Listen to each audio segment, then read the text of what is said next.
Praise the lord. Welcome to reading Bible. యోహాను సువార్త 10వ అధ్యాయము. వినుట వలన విశ్వాసం కలుగుతుంది. కాబట్టి వాక్యాన్ని వినాలి, వాక్యాన్ని చదవాలి. ఈ విధంగా చేస్తే మనము విశ్వాసంలో వృద్ధి నొందుతాము. గొర్రెల దొడ్డిలో ద్వారమున ప్రవేశింపక వేరొక మార్గమున ఎక్కువాడు దొంగయు దోచుకొనువాడునై ఉన్నాడు. ద్వారమున ప్రవేశించువాడు గొర్రెల కాపరి. అతనికి ద్వారపాలకుడు తలుపు తీయును. గొర్రెలు అతని స్వరము వినును. అతడు తన సొంత గొర్రెలను పేరు పెట్టి పిలిచి వాటిని వెలుపలికి నడిపించును. మరియు అతడు తన సొంత గొర్రెలనన్నిటినీ వెలుపలికి నడిపించినప్పుడెల్లా వాటికి ముందుగా నడుచును. గొర్రెలు అతని స్వరము ఎరుగును కనుక అవి అతనిని వెంబడించును. అన్యుల స్వరము అవి ఎరుగవు కనుక అన్యుని ఎంత మాత్రమును వెంబడింపక వాని యొద్ద నుండి పారిపోవునని మీతో నిశ్చయముగా చెప్పుచున్నానని వారితో అనెను. ఈ సాదృశ్యము యేసు వారితో చెప్పెను, కానీ ఆయన తమతో చెప్పిన సంగతులు ఎటివో వారు గ్రహింపుకొనలేదు. కాబట్టి యేసు మరలా వారితో ఇట్లనెను, గొర్రెలు పోవు ద్వారమును నేనే. నాకు ముందుగా వచ్చిన వారందరూ దొంగలను దోచుకుని వారునై ఉన్నారు. గొర్రెలు వారి స్వరము వినలేదు. నేనే ద్వారమును. నా ద్వారా ఎవడైనను లోపల ప్రవేశించిన ఎడల వాడు రక్షింపబడిన వాడై లోపలికి పోవచ్చు బయటకి వచ్చుచు మేత మేయుచుండును. దొంగ దొంగతనమును హత్యయు నాశనము చేయుటకు వచ్చును, కానీ మరి దేనికిని రాడు. గొర్రెలకు జీవం కలుగుటకును అది సమృద్ధిగా కలుగుటకు నేను వచ్చితినని మీతో నిశ్చయముగా చెప్పుచున్నాను. నేను గొర్రెలకు మంచి కాపరిని. మంచి కాపరి గొర్రెల కొరకు తన ప్రాణం పెట్టును. జీతగాడు గొర్రెల కాపరి కాడు కనుక గొర్రెలు తనవి కానందున తోడేలు వచ్చుట చూచి గొర్రెలను విడిచిపెట్టి పారిపోవును. తోడేలు ఆ గొర్రెలను పట్టి చెదరగొట్టును. జీతగాడే గనుక గొర్రెలను గురించి లక్ష్యము చేయక పారిపోవును.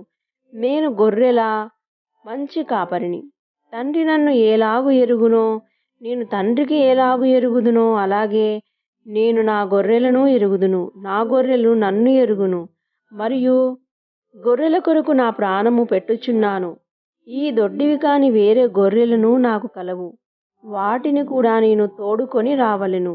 అవి నా స్వరము వినును. అప్పుడు మంద ఒకటియు గొర్రెల కాపరి ఒక్కడును అగును.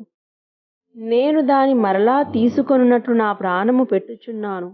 ఇందువలననే నా తండ్రి నన్ను ప్రేమించుచున్నాడు. ఎవడునూ నా ప్రాణము తీసుకొనడు. నా అంతట నేనే దాన్ని పెట్టుచున్నాను. దాని పెట్టుటకు నాకు అధికారము కలదు. దానిని తిరిగి తీసుకొనుటకు నాకు అధికారము కలదు. నా తండ్రి వలన ఈ ఆజ్ఞను పొందితినెను. ఈ మాటలను బట్టి యూదులలో మరలా భేదం పుట్టెను.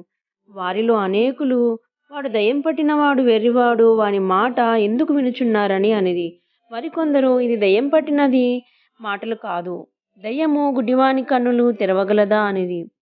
ఆలయ ప్రతిష్ఠిత పండుగ యెరూషలేములో జరుగుచుండెను. అది శీతాకాలము. అప్పుడు యేసు దేవాలయంలో సొలొమోను మండపమున తిరుగులాడుచుండగా యూదులు ఆయన చుట్టూ పోగై, ఎంతకాలం మమ్మను సందేహపెట్టుదువు? నీవు క్రీస్తువైతే మాతో స్పష్టముగా చెప్పుమనిరి. అందుకు యేసు, మీతో చెప్పితిని, కాని మీరు నమ్మరు. నేను నా తండ్రి నామమందు చేయుచున్న క్రియలు నన్ను గురించి సాక్ష్యమిచ్చుచున్నవి. అయితే మీరు నా గొర్రెలలో చేరిన వారు కారు కనుక మీరు నమ్మరు. నా గొర్రెలు నా స్వరం వినును. నేను వాటిని ఎరుగుదును. అవి నన్ను వెంబడించును. నేను వాటికి నిత్య జీవమునిచ్చుచున్నాను కనుక అవి ఎన్నటికిని నశింపవు. ఎవడునో వాటిని నా చేతిలో నుండి అపహరింపడు. వాటిని నాకు ఇచ్చిన నా తండ్రి అందరికంటే గొప్పవాడు కనుక నా తండ్రి చేతిలో నుండి ఎవడునూ వాటిని అపహరింపలేడు. నేను తండ్రియును ఏకమై ఉన్నామని వారితో చెప్పెను. యూదులు ఆయనను కొట్టవలనని మరలా రాళ్ళు చేత పట్టుకొనగా యేసు, తండ్రి యొద్ద నుండి అనేకమైన మంచి క్రియలను మీకు చూపితిని.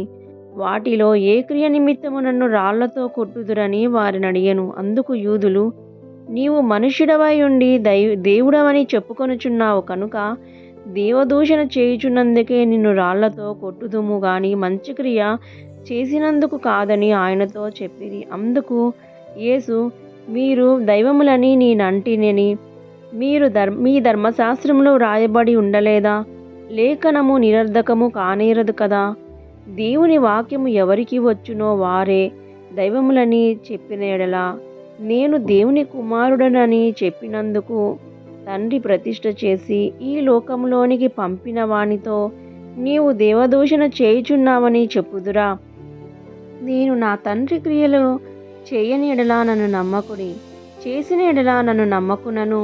తండ్రి నాయందును నేను తండ్రి యందును ఉన్నామని మీరు గ్రహించి తెలుసుకొనున్నట్లు ఆ క్రియలను నమ్ముడని వారితో చెప్పెను.